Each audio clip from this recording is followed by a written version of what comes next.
30 days 30 ലോട്ടറീസിന്റെ പകുതി ദിവസം കഴിഞ്ഞിരിക്കുകയാണ്. ഇന്ന് 17ാമത്തെ ദിവസമാണ്. അപ്പോൾ ഇതിൽ നിന്ന് മനസ്സിലാക്കേണ്ട അടുത്ത കാര്യം പറയാം. ഇങ്ങനെ ഒരു ഭാഗ്യ പരീക്ഷണം നമ്മൾ ചെയ്തില്ല എന്നുണ്ടെങ്കിൽ 30 ദിവസമൊന്നും ലോട്ടറി എടുക്കാനുള്ള ചാൻസ് ഒന്നും ഇല്ല. പക്ഷേ ഇങ്ങനെ കണ്ടിന്യൂസ് ആയിട്ട് ലോട്ടറി എടുക്കുന്ന ആൾക്കാരുണ്ട്. ആക്ച്വലി ഇതൊരു അനാവശ്യ ചെലവാണ്. ആദ്യത്തേതെന്ന് പറഞ്ഞു കഴിഞ്ഞാൽ നമ്മുടെ ജീവിതത്തിൽ അനാവശ്യ ചെലവുകൾ കുറയ്ക്കുക എന്നുള്ളതാണ്. ഉദാഹരണത്തിന് എല്ലാ ദിവസവും ലോട്ടറി എടുക്കുന്ന ആളാണെങ്കിൽ ആഴ്ചയിൽ ഒരിക്കലായിട്ട് കുറയ്ക്കുക. എല്ലാ ദിവസവും ഒരു പാക്കറ്റ് സിഗരറ്റ് വലിക്കുന്ന ആളാണെങ്കിൽ 3-4 ദിവസത്തിൽ ഒന്നാക്കുക. ആഴ്ചയിൽ 1000 രൂപയ്ക്ക് മദ്യപിക്കുന്ന ആളാണെന്നുണ്ടെങ്കിൽ അത് 500 രൂപയാക്കി കുറയ്ക്കുക.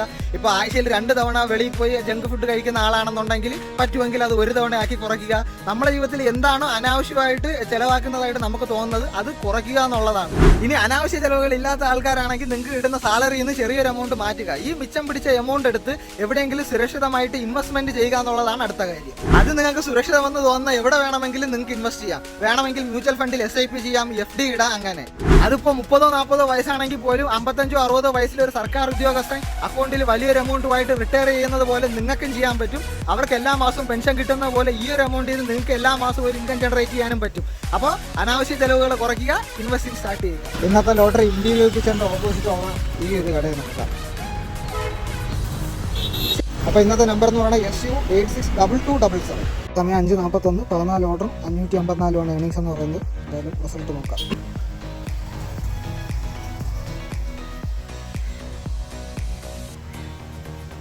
ഇത്തവണ ഇല്ല.